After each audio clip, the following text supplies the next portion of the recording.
passe. C'est ça qui était l'idée de certains. Jusqu'à ce qu'ils ont venu demander à Ali ibn Abi Talib. Et qu'est-ce qu'Ali ibn Abi Talib a répondu? Ali ibn Abi Talib, certains de l'Imam, ils ont dit Ali était fâché à cette question. Il était fâché. Et Ali ibn Abi Talib a dit, le prophète n'a jamais donné quelque chose à sa famille comme des secrets à l'islam de laisser les autres. Il n'y a pas. Donc ça c'est clair et net. Il n'y a pas de secret dans la religion islamique en disant que ces secrets-là, c'est telle personne qui connaît, telle personne ne connaît pas, jusqu'à on va écrire des livres sur ça en disant que ilmul asrar. Il n'y a pas ilmul asrar dans l'islam. Ça c'est ilmul shaitan. Science secrète. Il n'y a pas de science secrète en islam. Non, il n'y a pas. Jusqu'à certains vont écrire des livres sur ça, c'est des choses maraboutage. C'est les marabouts qui font ça. En disant qu'il y a des secrets en islam. Tout le monde ne connaît pas ces secrets-là. C'est eux qui connaissent. Donc ça, ce n'est pas secret de l'islam. Ça, c'est secret du shaitan. En réalité. Dans l'islam, il n'y a pas de secret. Donc, Ali ibn Abi Talib, il a dit que le prophète n'a rien caché à l'islam ou donné quelque chose à sa famille comme des secrets laissés des autres. Il n'a pas donné. Il dit sauf les frontières que vous voyez là. C'est-à-dire les protections qu'il met sont épées. C'est comme son arme là, à leur époque là. Donc ici seulement, ça seulement que le prophète m'a donné. En dehors de la prophète m'a donné. Il a fait rentrer ça dans ces sacs là. Il a levé des papiers écrits dedans. Hadith qu'on va citer. Le prophète a maudit certains actes. Celui qui a commis un parmi ces actes-là. Ils ont acte. Cela, sans montrer ce que les chiites disent que le prophète a donné certains secrets à Ali, il n'a pas donné ça aux autres et c'est faux. C'est pas vrai. Donc Ali ibn Abi Talib, il a montré clairement qu'il n'y a pas de secret en islam, que le prophète a donné ça à certaines personnes de sa famille en laissant les autres. Non. Ali ibn Abi Talib a dit que le prophète sallallahu alayhi wa sallam a dit La'anallahu man la'ana walidayhi. Ça c'est le premier péché. Dieu a maudit celui qui a maudit ses parents. Celui qui a maudit ses parents, tu es maudit par Allah subhanahu wa ta'ala. Que ce soit tu as maudit tes parents directement ou que tu as maudit tes parents indirect. C'est la même. Tes parents, on doit les honorer, on doit les respecter. Comme on a bien écouté aujourd'hui dans les khutbah. C'est ça que l'islam nous enseigne, de donner le respect aux parents. Et toute personne qui est désobéissante à ses parents, il est ingrat envers ses parents, tu es maudit par Allah subhanahu wa ta'ala. C'est Dieu qui va te maudire. Le prophète a fait une invocation que Dieu n'a pas été maudit. Et tu es maudit par Allah subhanahu wa ta'ala. La'anallahu man la'ana walidayhi. Certains peuvent me demander comment l'homme peut maudire ses parents. Oui.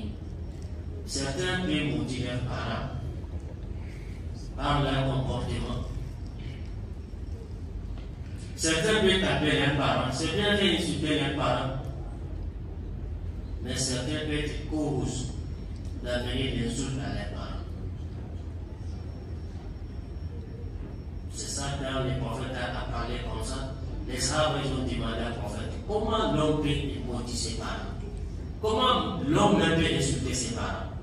Le prophète a dit qui insulte papa de quelqu'un, il insulte ton papa. Tu insultes maman de quelqu'un, il insulte ta maman. Qui a insulté ton papa et ta maman? C'est toi-même. Ces côtés-là, on a passé les filles. Il y a certains, si on fâché un peu seulement, c'est l'insulte. Et cette insulte-là, ce n'est pas la personne même qui il a des problèmes avec elle, il a en train d'insulter ses parents. Et toi, tu es sûr que la personne a des bouches.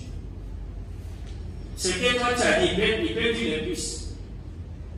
Et à ce moment-là, qui avait les torts à tes parents? C'est toi-même. C'est ça qui confère dans l'antenne de nos défis. Certaines personnes, ils n'ont pas de bons comportements. La personne qui tu l'insulte comme ça, ses parents, ils insultent ton papa ou ta maman, c'est toi-même qui les cause et c'est toi qui as les péchés. C'est toi qui as les péchés. Donc on a passé les filles. Toute personne qui n'a pas de respect des autres, les parents des autres, c'est les preuves qui montrent que la personne n'a pas de respect à ses parents. Et toute personne qui a de respect à ses parents, jamais ne va manquer de respect aux parents des autres. Amen. Donc, prophète sallallahu alayhi wa sallam, dans ces hadiths-là, il a montré clairement que celui qui a maudit ses parents, est maudit par Allah subhanahu wa ta'ala. Que ça soit direct, que ça soit indirect. Ça, c'est le premier péché qui amène la malédiction à l'homme. Deuxième péché, le prophète a dit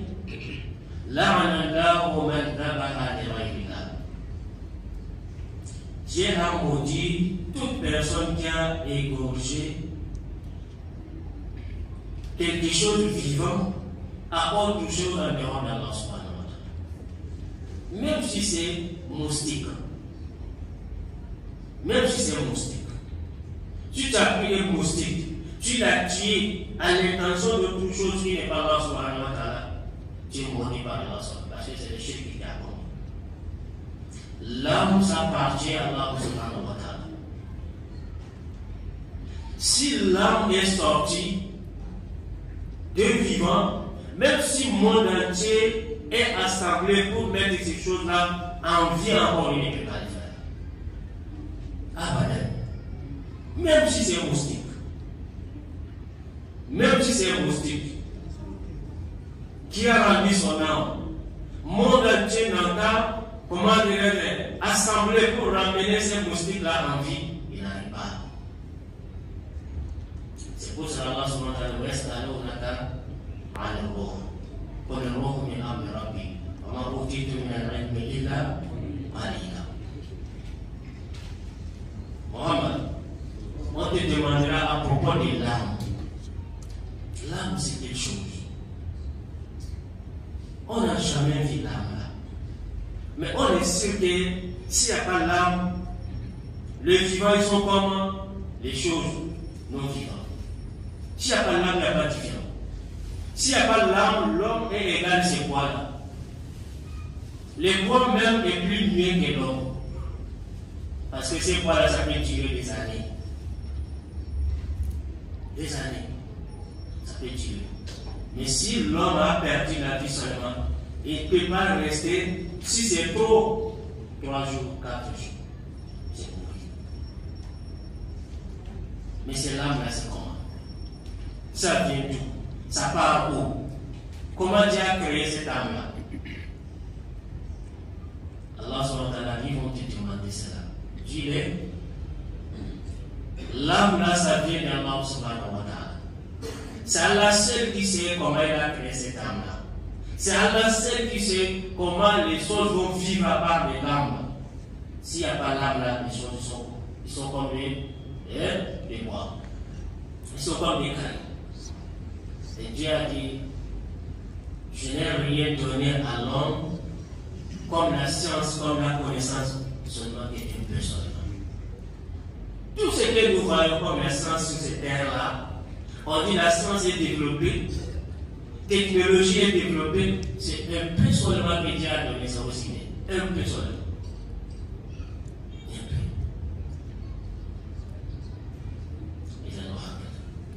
Donc cette âme-là qui partit à Allah subhanahu wa ta'ala, c'est lui seul qui connaît cette âme-là. Si l'âme va sortir de quelque chose, ça doit être sorti à cause d'Allah subhanahu wa ta'ala. En citant le nom d'Allah subhanahu wa ta'ala. À l'intention, on va tuer ces choses à cause d'Allah. Si tu as fait à une autre chose en dehors d'Allah subhanahu wa ta'ala, tu es maudit par Allah. Parce que tu as fait une adoration que Allah subhanahu wa ta'ala, c'est lui seul qui mérite cette adoration. C'est Allah seul qui mérite. Donc égorger quelque chose, c'est une adoration. Donc si tu as égorgé quelque chose en l'intention de n'importe quelle chose, que ce soit un idole, que ce soit un djinn, que ce soit un malaïka, que ce soit n'importe quelle chose, tu as égorgé ces choses-là à cause de lui, c'est pas à cause d'Allah subhanahu wa ta'ala, c'est le shirk que tu as commis et tu es maudit par Allah subhanahu wa ta'ala. Donc on a signifié. Donc, le prophète sallallahu alayhi wa sallam, il a dit ça clairement. C'est pour cela qu'on dit, si on a égorgé quelque chose, à autre chose qui n'est pas Allah subhanahu, même si c'est un musulman qui a égorgé, même s'il a dit bismillah, c'est interdit de manger. Par exemple, quelqu'un va prendre un porc, un poulet, il va égorger ça sur l'idole. Sur l'idole là. Mais il a dit bismillah, c'est interdit de manger, c'est le shirk. Parce que bismillah qu'il a entendu parler là, c'est sur la bouche seulement, ce n'est pas dans le cœur. C'est pour cela les gens de shirk là, souvent ils vont tromper les musulmans de manger leurs choses. En disant que, oh, c'est un musulman qui a égorgé, en disant que le moment qu'il a égorgé, il a dit bismillah. Mais ce n'est pas égorgé à cause de Dieu. Si ce n'est pas à cause de Dieu, même s'il a dit bismillah, c'est haram de manger. Donc, les deuxièmes péchés que Allah subhanahu wa ta'ala a maudit, celui qui a commis ces péchés-là, c'est les shirk. C'est quelle façon de shirk égorger autre chose en dehors d'Allah subhanahu wa ta'ala. Le prophète sallallahu alayhi wa sallam a dit, il y a un homme qui est rentré à l'enfer à cause des mouches. Il y a un autre qui est rentré dans le paradis à cause des mouches. Les gens des kafres, les gens qui adorent les idoles, ils ont attrapé des personnes. Ils ont dit, on ne peut pas se laisser jamais. Soit on va vous tuer, ou soit vous allez tuer quelque chose pour notre idole, même si c'est une mouche là. Vous faites cela, on vous libère. Mais si ce n'est pas ça, on va vous tuer. Le premier a dit, bon, une mouche seulement là, ce n'est pas mal. Ce n'est pas grand chose, petit mouche comme ça là. Il a minimisé, il a pris les comment on appelle là, et les mouches là, la mouche là, il a tué ça pour l'idole là. En fait, il dit, on ne va pas dans l'enfer. Mais le deuxième, lui, a dit, lui ne peut pas tuer quelque chose vivant en dehors de autre chose qui n'est pas Allah subhanahu wa ta'ala. Même si on va le tuer, on l'a tué, il est parti dans le paradis. Donc, tuer autre chose en dehors de Allah subhanahu wa ta'ala, c'est le shirk. Même si c'est une petite chose, c'est le shirk. Jusqu'à certaines disent que si une grande personne est venue chez toi, tu as tué un mouton pour honorer avec ça, qu'est-ce que le shirk que tu as commis? Et tu ne dois pas manger ça. Mais les gens t'ont répondu que cela n'est pas normal. Si quelqu'un est venu chez toi qui est une grande personnalité, tu l'as respecté, tu as tué un mouton, cette mouton-là, tu n'as pas cité autre chose, c'est le nom d'Allah subhanahu wa ta'ala que tu as cité bismillah, que cela est égal, comme si tu as trouvé un nouveau-né, tu vas égorger un mouton, non? Tu vas égorger un mouton, non? Ce mouton que tu vas égorger là, c'est pas shirk, c'est une adoration. C'est une adoration. Donc il dit cela, c'est la même chose. de ceux qui disent que c'est là où ça va dans l'échec. C'est-à-dire qu'ils ont parlé tellement fort, tu n'es pas égorgé votre chose à Allah subhanahu wa ta'ala. Jusqu'à il y a des camps comme ça compte comme des chiffres chez là. Donc on a qu'à simplifier. Si tu vas chez les marabouts, ou tu vas chez les charlatans, ou tu vas chez des gens qui travaillent avec les djinns, ils vont te dire qu'il faut tuer ces moutons-là, ou l'air comme ça, avec cette, comment on appelle, cette cola rouge, avec 10 carreaux de sucre, ainsi de suite. Ça, c'est le chèque. Si tu as tiré le mouton comme ça, là, à l'intention comme ça, c'est le chèque que tu as donné. Ou tu prends un poulet rouge, ils vont t'indiquer la couleur, ils vont t'indiquer l'endroit que tu vas aller égorger. Là où tu vas aller égorger, là, c'est là que tu niques là-bas, c'est là-bas que tu vas aller égorger. Tout ça, là, c'est le chèque. Sacrifice. Quand tu vas faire ça à cause d'Allah subhanahu wa ta'ala, il n'y a pas couleur, il n'y a pas qualité, il n'y a pas, comment on appelle, l'endroit que tu vas aller égorger. Seulement, c'est le moyen. Le moyen que tu as, c'est que tu as gagné, il faut égorger. Il faut égorger. Mais égorger pourtant avec les détails, avec les signes, ça c'est les chiffres. Donc là, c'est le fait. Ça, c'est des hommes péchés que le prophète sallallahu alayhi wa sallam a maudit celui qui a commis ces actes-là. Troisième, le prophète sallallahu alayhi wa sallam a dit La'an Allahu man ghayyara manara al-ard. Dieu a maudit celui qui a changé des frontières, la limite sur la terre. Voilà les deux maisons. C'est ta maison, c'est ma maison. Il y a les limites qu'on a tracées. Ça, c'est les limites des deux maisons. Les deux maisons, celui qui va dépasser, il va rentrer dans les terres de l'autre, même si c'est un chiffre comme ça. C'est l'injustice que tu as commis, qui est maudit par Allah. C'est ça qui rend aujourd'hui beaucoup dans notre vie. Ramasser la terre de quelqu'un par force. À ramasser la terre de quelqu'un par l'injustice. Parce que tu es fort, tu as l'argent, tu connais les autorités, et ainsi de suite. Tu as les avocats, et ainsi de suite.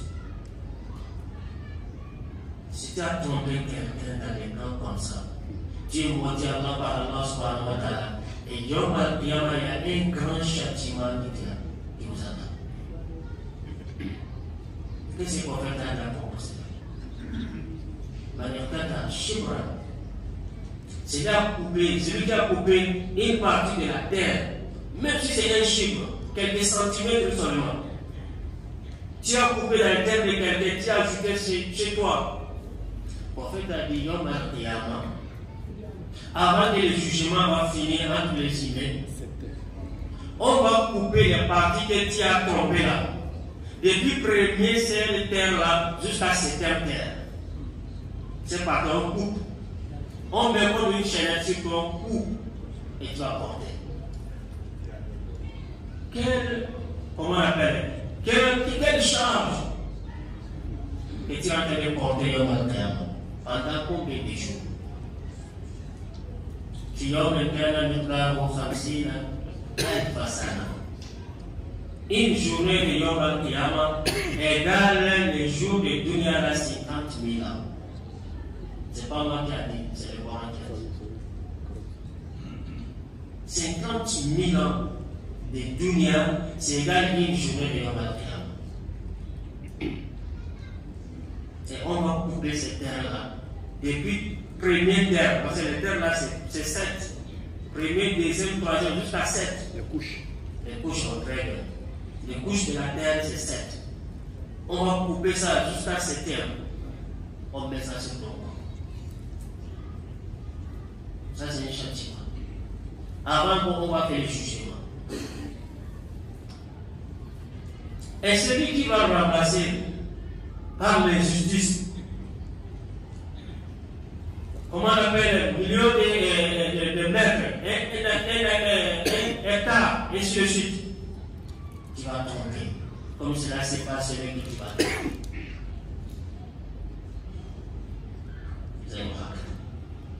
Donc celui qui fait cela, tu es maudit par Allah subhanahu wa ta'ala. Et Yom al-Qiyamah, tu vas rembourser ce que tu as coupé. Et comment tu vas rembourser? Ce n'est pas la terre là-bas. Tu vas rembourser par tes actes, tes bienfaits, tes adorations. C'est ça que tu vas rembourser. Donc, chacun a ses défis. Aujourd'hui, la terre là, tout le monde est devenu fou. Tout le monde est devenu fou. Celui qui va couper une partie des maisons de quelqu'un, tu ajoutes ta maison, tu vas rembourser. Celui qui va couper une partie des champs de quelqu'un, tu ajoutes ton champ, tu vas rembourser. Même un pays, il y a des frontières entre les pays. N'importe quel pays va dépasser cette frontière-là, de rentrer dans d'autres pays pour ajouter sur son pays, il va rembourser. Tout ça, ça montre qu'on a respecté la limite qu'on a tracée entre nous. Pour qu'on puisse vivre en paix, en tranquillité. C'est comme ça l'islam. Il n'y a pas d'injustice en islam. Non, non, non. Il n'y a pas d'injustice en islam. L'islam, c'est une religion qui a mené la justice sur la terre. Si les gens comprennent bien, si les gens pratiquent bien, c'est comme ça l'islam. Donc l'islam a condamné l'injustice en n'importe quelle façon, n'importe quelle façon. N'importe quelle façon. Donc ça c'est le troisième péché que Ali ibn Abi Talib a cité dans le hadith que le prophète sallallahu alayhi wa sallam a maudit celui qui a commis un parmi ces 8 péchés. Et quelqu'un, le prophète a dit La'anallahu man awa muhdisan. Dieu a maudit celui qui a reçu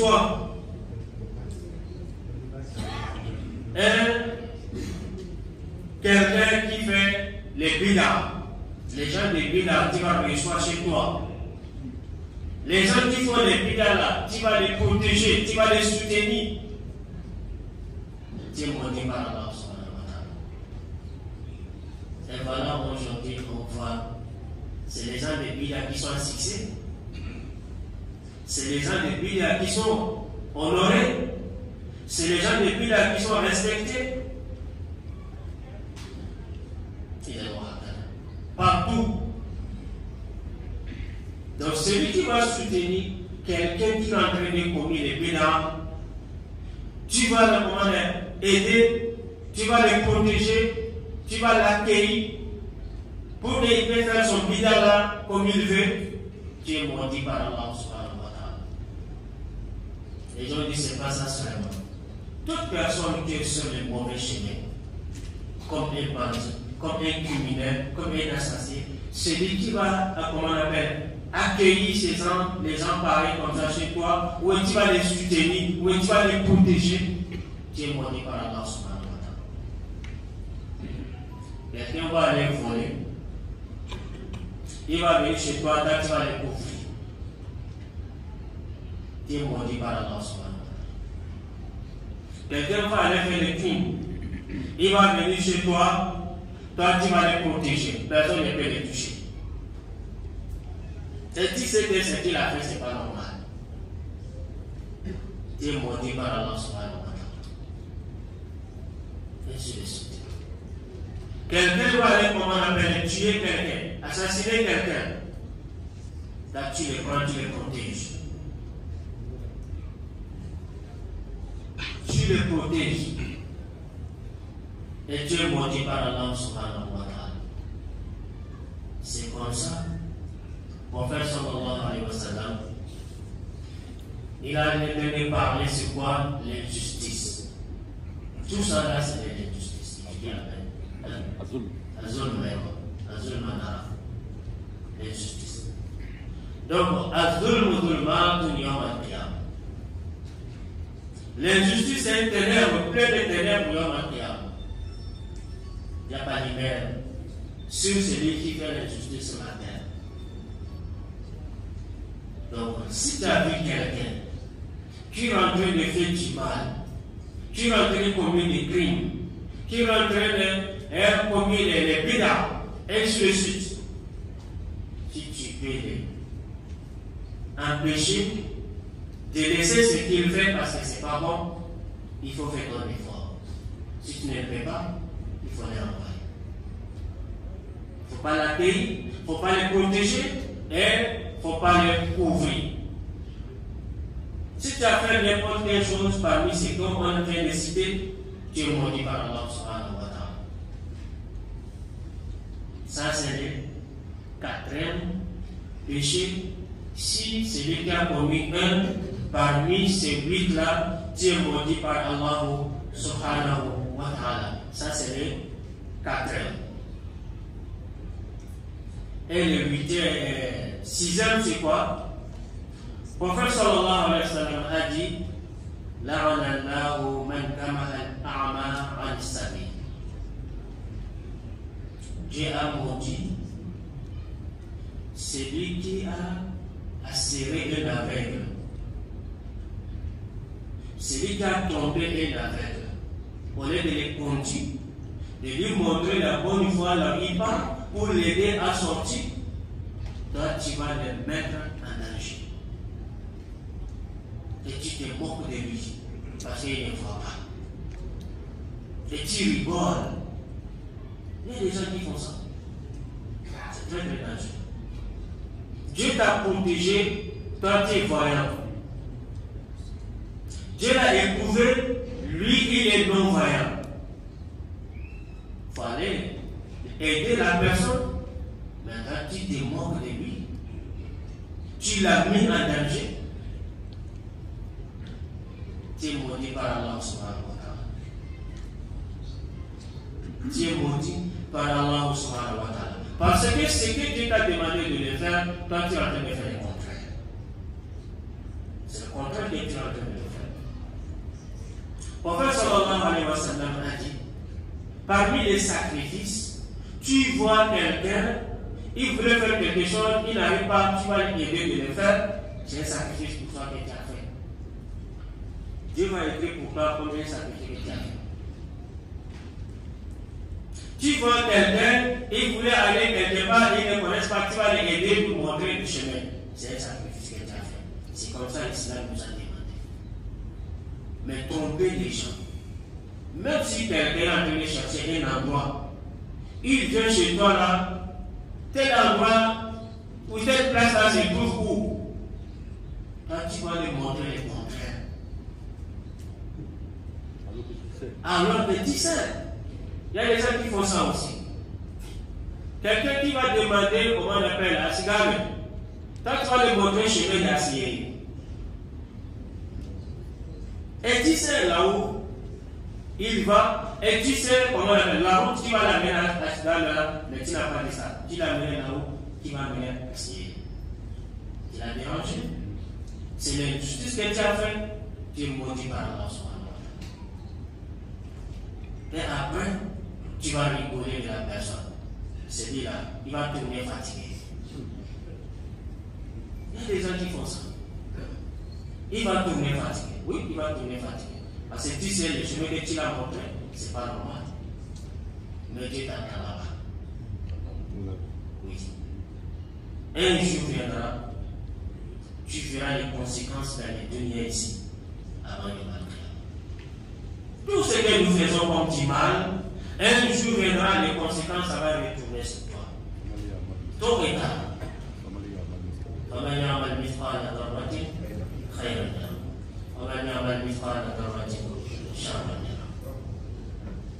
Si tu as fait du bien, même si c'est valeur d'un grain, petit grain, Dieu va te récompenser. Si tu as fait le contraire, même si c'est valeur d'un petit grain, Dieu va te récompenser. Le prophète sallallahu alayhi wa sallam, il a dit le 5e plutôt, celui qui a trompé un aveugle, tu n'as pas le montré bon chemin, tu n'as pas l'aider à sortir dans les difficultés, de lui montrer le chemin là où il va aller, ou de lui aider à finir son besoin. Tu n'as pas fait cela, tu vas faire le contraire. Tu es maudit par Allah subhanahu wa ta'ala. Quelqu'un va voyager. Ils ne connaissent pas là où il va. Toi, tu vas le dire, il va te demander des conseils. Au lieu de les conseiller, toi, tu vas dire le contraire. Tu es maudit par Allah subhanahu wa ta'ala. Quelqu'un veut acheter un marchandise. Ils ne connaissent pas. C'est sa première fois de rentrer dans le domaine comme ça. Il va venir à côté de toi parce que quand tu es là dans le domaine des années, il va te demander de lui donner des conseils. Au lieu de donner bons conseils, toi tu vas lui donner mauvais conseils. Mauvais conseils. Ce qui ne marche pas, c'est ça que tu vas lui montrer. Ce qui ne va pas, c'est ça que tu vas dire. Alors que tu sais, ce que tu as fait de faire, ce n'est pas normal. Tu es maudit par Allah subhanahu wa ta'ala. Ce n'est pas l'islam comme ça, l'islam t'a demandé. Parmi les droits des musulmans, si son frère musulman, mon frère a cité, il a dit 6. Parmi ces 6-là, il a dit, si ton frère musulman t'a demandé des conseils, il faut les conseiller. Il ne faut pas les tromper. Il ne faut pas les trahir. Ça, c'est trahison. Mais, mets dans ta tête. Tu peux mettre à chercher à mettre quelqu'un en danger. Tu peux les sauver. Et c'est toi qui vas tomber dans ce danger. Mets ça dans ta tête. Dieu ne dort pas. Dieu ne dort pas. Tout ce que tu dis, tout ce que tu fais là, Dieu est au courant. Dieu est au courant. Donc on a ce défi. Quelqu'un voulait faire le commerce. Il n'a jamais fait le commerce. Il a demandé à l'un de ses camarades quelle marchandise que tu dois amener. On a dit des bonnes choses. Il dit qu'il faut aller acheter des aiguilles. Aiguilles là, c'est bon. Il se moque de lui. Et lui aussi, il est parti acheter des aiguilles. Tout ce marchandise là, il a mis des aiguilles. Qu'est-ce que Dieu a fait? Le moment que son marchandise vient, aiguille était manqué dans les pays. C'est manqué partout, il n'y a pas d'aiguille. Et il a eu le succès. C'est comme ça la vie. C'est comme ça la vie. Il ne faut pas tout. Si tu as vu quelqu'un, il faut l'aider comme selon mon data moyen. Il ne faut pas les trahir. Ça, c'est les trahisons. Ça, c'est une trahison que tu es en train de faire. Donc, le prophète sallallahu alayhi wa sallam, c'est comme ça qu'il est en train de nous enseigner, de nous montrer les bons chemins, les bons comportements. Si on fait ce comportement-là, si on appuie ce chemin-là, tout le monde sera à l'aise. Il a donné seulement un seul exemple. Si tu avais un aveugle, il faut l'aider et nous montrer là où il va. Il faut l'aider et comment arranger nos situations. Quelqu'un même lui voit un aveugle au bord de la route, il va faire exprès de lui serrer avec la moto. Parce qu'il ne voit pas bien entendre le bruit. Le bruit est en train de s'approcher de lui. Bon, il va reculer. Peut-être qu'il y a un caniveau derrière lui. Tu voulais faire quoi? Tu voulais faire tomber dans le caniveau. C'est ça que le prophète a interdit. Le prophète a interdit. Si tu as vu quelqu'un qui est handicapé, qui a un problème, mon frère sallallahu alayhi wa sallam a dit, il ne faut pas te moquer de lui. il faut remercier Allah subhanahu wa ta'ala, Dieu qui t'a mis en bon état et Dieu qui l'a épousé, donc il est dans cette situation. Un cita et une évocation. Prophète sallallahu alayhi wa sallam a dit إذا رأى أحدكم مبتلى فليقول الحمد لله الذي عافاني لما ابتلاك به وفضلني على كثير ممن خلق تفضيلا. Ça c'est une évocation. Chaque fois quand tu as vu quelqu'un qui est handicapé, quelqu'un qui a un problème de sa forme, le prophète a demandé de citer mots. Le prophète a dit, celui qui dit cette invocation-là, l'évocatif à quelqu'un dans cette situation-là, il la rafa Allah. Sauf Allah subhanahu wa ta'ala va te protéger. Jamais Dieu va te éprouver dans le même cas. Parce que tu as demandé protection auprès d'Allah subhanahu wa ta'ala. Après la bénédiction. Sixième péché qui est maudit par Allah subhanahu wa ta'ala. En fait, a dit La'anallahu man waqa'a al-bahima. Dieu a maudit celui qui a cherché un animal. Celui qui a cherché de créer l'adultère avec un animal. Celui qui a cherché de coucher avec un animal. Qui est maudit par Allah subhanahu wa ta'ala. N'importe quel animal. N'importe quel animal. Parmi les animaux. Aujourd'hui, nous sommes dans une vie dangereuse. Avec ces réseaux sociaux-là, avec ces images-là. Tu peux avoir toute façon d'images sur les réseaux sociaux. Mais nous, les Africains, toutes choses qu'on voit dans les images, on va essayer de copier. On va essayer de pratiquer. Même si c'est quelque chose de dangereux, même si c'est quelque chose honteux, même si c'est quelque chose de mauvais. Mais tant qu'on voit les blancs fonds seulement, on va essayer de pratiquer. Donc, le prophète sallallahu alayhi wa sallam, il a dit Dieu a maudit celui qui a accouché avec un animal. Voilà. On entend que certaines maladies, ça vient de certains animaux, que parce que certaines personnes ils ont fait un rapport avec certains animaux. Ne mettez pas dans la tête. C'est quelque chose qui est dangereux. Dieu a créé les humains, il a créé les animaux. Chacun doit connaître son partenaire. Chacun doit connaître. Donc, si l'homme a commis cet acte-là avec un animal, cet animal-là, on le tue. C'est interdit de manger sa viande. Même si c'est un animal, on doit manger sa viande-là. En tant que quelqu'un a commis cet acte-là avec cet animal-là, on le tue, on le jette. Donc c'est quelque chose, le prophète sallallahu alayhi wa sallam parle d'éviter de le faire. Mais tout ce qu'on dit, tout ce que l'islam a parlé, le prophète a parlé,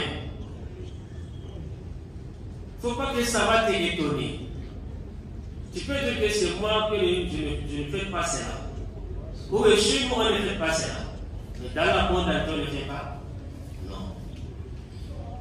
Et c'est un avertissement, chacun doit être au courant, c'est interdit en islam, que le prophète sallallahu alayhi wa sallam a interdit, il a maudit celui qui fait cet acte.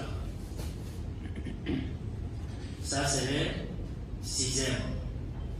Et septième acte, qui est maudit par Allah subhanahu wa ta'ala. Le prophète a demandé que Dieu n'a pas maudit la personne. Le prophète a dit, la'anallahu man la'ana amal qawmi Lut. Dieu a maudit celui qui a commis même acte que les gens de Lot. Quel est l'acte des gens de Lot? C'est ce qu'on appelle aujourd'hui mariage des mêmes sexes. Mariage entre les mêmes sexes. Un homme avec un homme. Une femme avec une femme. Haram à l'islam. Le prophète a maudit celui qui fait cela. La personne est maudite par Allah subhanahu wa ta'ala. Première communauté qui a commis cet acte-là sur la terre. Avant ces gens-là, les gens ne connaissent pas cet acte-là. C'est commencé les gens de l'autre. Dieu a cité leur histoire dans le Coran. Pour nous donner quoi? Des leçons. Les gens de Lot, c'est une leçon que Allah a donnée dans le Coran jusqu'à la fin du monde. Chacun n'a pas ses méfier. Les gens de Lot, c'est l'homme qui cherche homme. Un homme avec un homme. Ils ont abandonné les femmes. Ils ont dit non, on n'a plus besoin des femmes. On fait ça entre nous-mêmes. Leur prophète qui est Lut alayhi salam, Lut les a interdits. Leur histoire est dans le Coran, l'histoire est longue. Donc Lut les a interdits d'éviter cet acte-là, de laisser cet mauvais acte-là. Que personne n'a jamais commis cet acte-là dans le monde. C'est vous qui allez commencer ça. L'autre les a parlé. Ils ont refusé. Jusqu'à Dieu a envoyé les gens envers l'autre qui vont venir châtier les gens de l'autre qui ont été commis cet acte dangereux. Ils sont venus sous forme humaine, à la forme des blancs, bien nourris, bien forts. Lorsqu'ils sont venus, l'autre a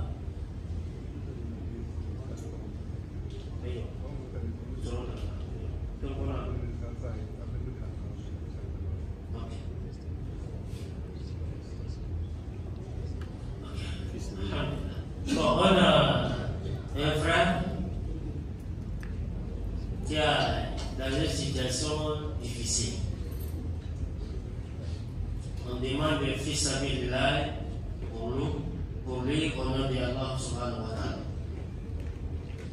À cause de Allah subhanahu wa ta'ala, on n'a qu'à aider notre frère. Le prophète sallallahu alayhi wa sallam dit man nafasa al-mu'min kurbatan min kurabi dunya nafasa Allah anhu kurbatan min kurabi yawm al-qiyamah.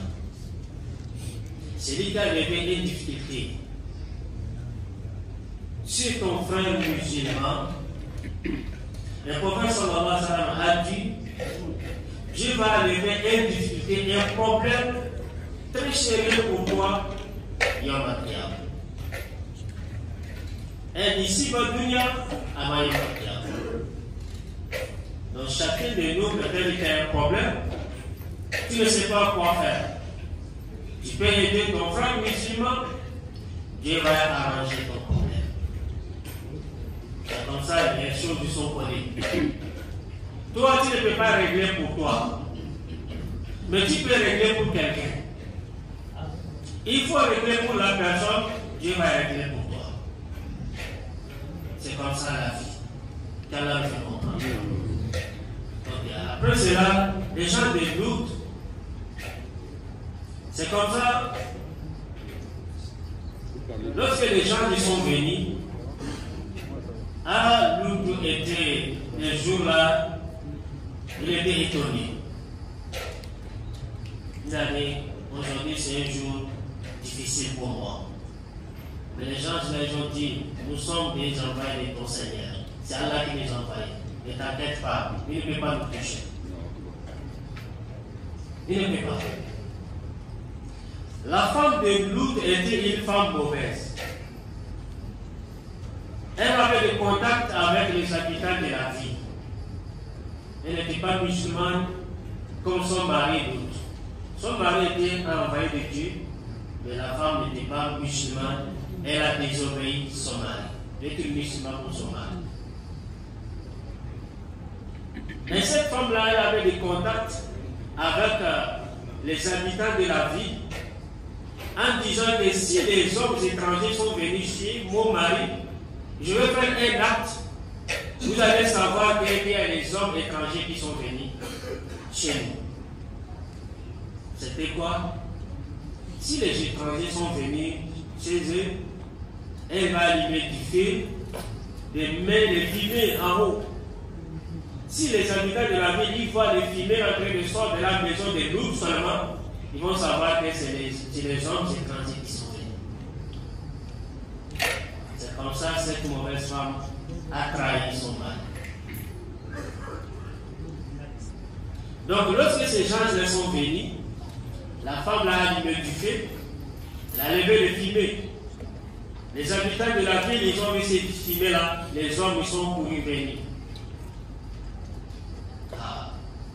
Ce jour-là, l'autre, il était tellement étonné. Mais lorsqu'ils sont venus, l'autre les a dit, oh, ma communauté, il ne faut pas me punir du mal mes étrangers. J'ai des filles. Oui. Et voici, mes filles sont là.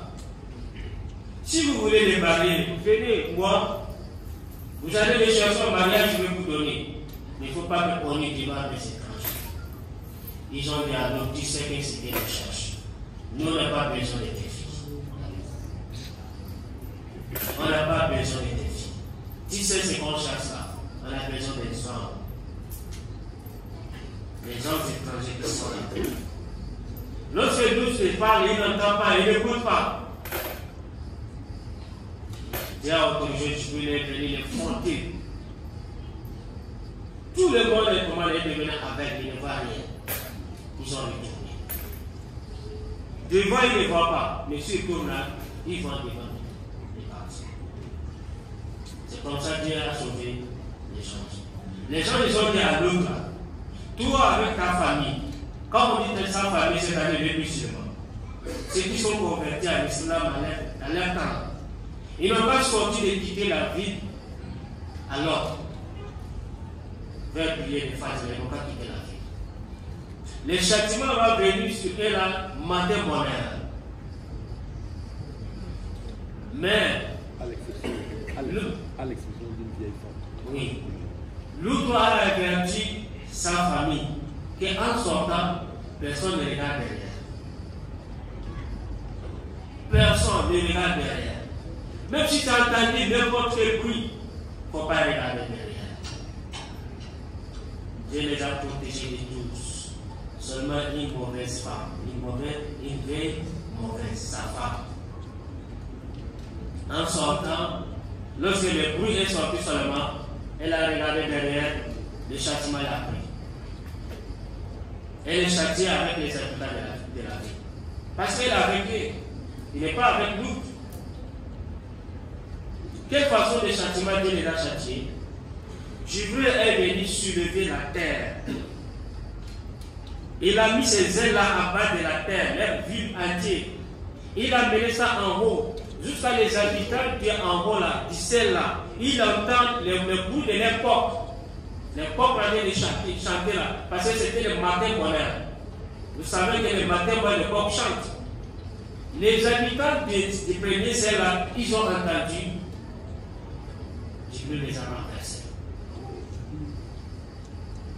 Il les a renversés.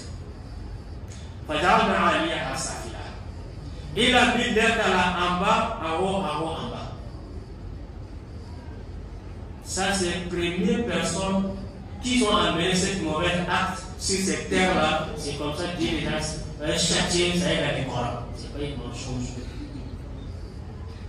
C'est la réalité. Toute personne qui croit le Coran, qui dit au Coran, c'est que Allah subhanahu wa ta'ala a le Coran. Il n'y a pas grand chose dedans. Tout c'est la réalité.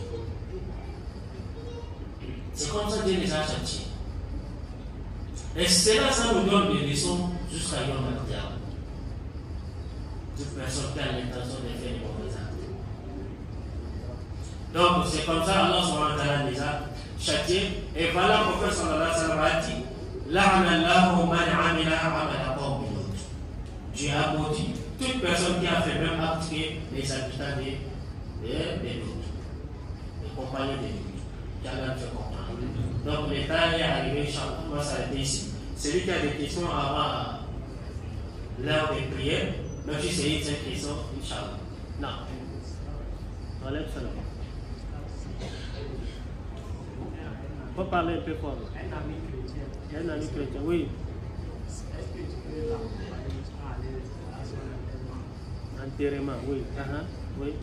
C'est ça? Oui. C'est fini? C'est fini. Il a dit, ton ami non musulman, est-ce que s'il est décédé, tu peux l'accompagner pour faire l'enterrement? Non. Voilà, تقوم على أحد منهم مات ولا تصلي على أحد منهم مات أبدا ولا تقوم على قبره. Dieu a interdit ça dans l'école. Si un non-musulman est décédé, c'est les non-musulmans qui s'occupent de lui. Comme si c'est un musulman est décédé, c'est le musulman qui s'occupe de lui. C'est comme ça. C'est interdit à un musulman d'aller participer à l'enterrement d'un non-musulman. Une seule fois, un musulman peut enterrer non-musulman. Comment? C'est quand? Si non-musulman est décédé, il n'y a pas quelqu'un d'autre qui va l'enterrer.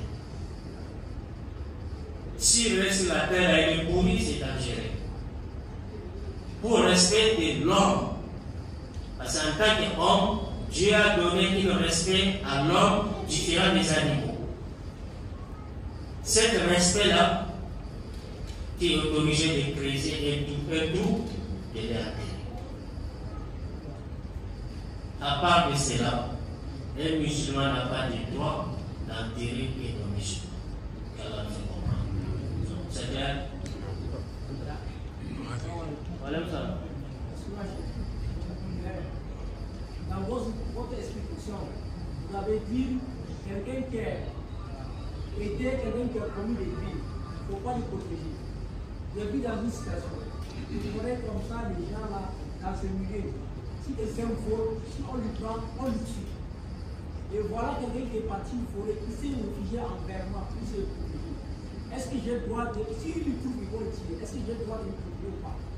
Pour protéger l'homme d'un numéro aussi, c'est bon ou pas? Allah nous fait comprendre. Il dit, si quelqu'un a volé, on a dit d'interdire de les protéger.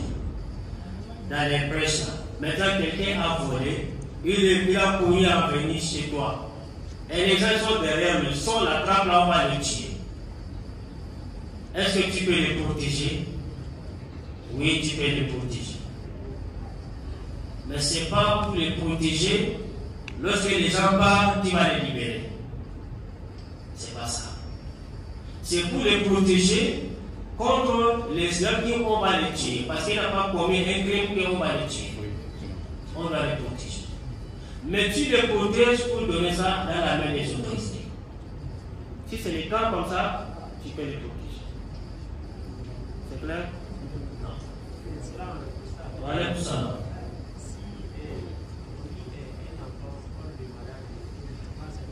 Maladie de quoi? Non, un enfant hors mariage. Voir faire là. L'islam qui n'hérite pas ses parents. Oui. Maintenant, si une femme mariée, une femme qui est en mariage, si elle a eu un enfant. Hors de mariage. Hors de mariage. Oui. Elle est en mariage. Oui. Maintenant, elle a mené son mari, ne sait pas, après son mariage. Maintenant, l'enfant là, c'est.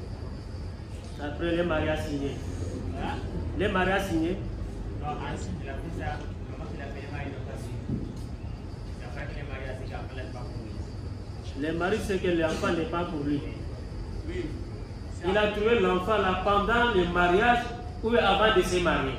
Non, Dans le mariage. Dans le mariage. C'est dans le mariage qu'il a eu l'enfant. Oui. Oui. Mais il ne s'est pas filmé, il a su que l'enfant là, c'est pas son propre enfant. La femme de m'a dit, c'est pas pour lui. La femme même a dit que c'est pas pour lui. Oui. Parce qu'il va hériter, l'enfant va être l'enfant des hommes. Je comprends. C'est bon. Si un homme a marié une femme, tout l'enfant que la femme va gagner pendant ton mariage là, c'est pour toi. En fait, elle a dit à loi de différence. Sauf si l'homme a dit cet enfant là, ce n'est pas pour moi. Je ne sais pas si vous comprenez. Tu as marié une femme. Tout l'enfant que la femme va gagner, il va mettre chaque enfant qui va le mettre au monde. En tant que quand tu n'as pas refusé, c'est pour toi. Ok? Même si la femme a dit ça, cet enfant-là, ce n'est pas pour toi. Mais quand tu dis que c'est pour moi, tu es d'accord, l'enfant-là, c'est pour toi. Parce qu'il a trouvé l'enfant-là dans ton mariage. Et tu es avec elle. Mais, si le moment que toi, tu dis que l'enfant, ce n'est pas pour moi, la femme est d'accord et elle n'est pas d'accord, tu dis l'enfant, ce n'est pas pour moi, vous allez jurer en islam. On appelle ça al-li'an. Vous allez jurer de faire la malédiction entre vous, que Dieu n'entend maudire celui qui est menteur parmi eux, vous deux. Sauf la femme est menteur, ou l'homme est menteur. C'est comme ça, Coran a dit. La femme va jurer 4 fois que cet enfant-là, wallahi, c'est pour mon mari. Je n'ai pas commis l'adultère. Et 5e fois, la femme dit, si c'est que mon mari a fait des décès, c'est la vérité. Allez, ya Radabullah. La colère de Dieu soit sur moi.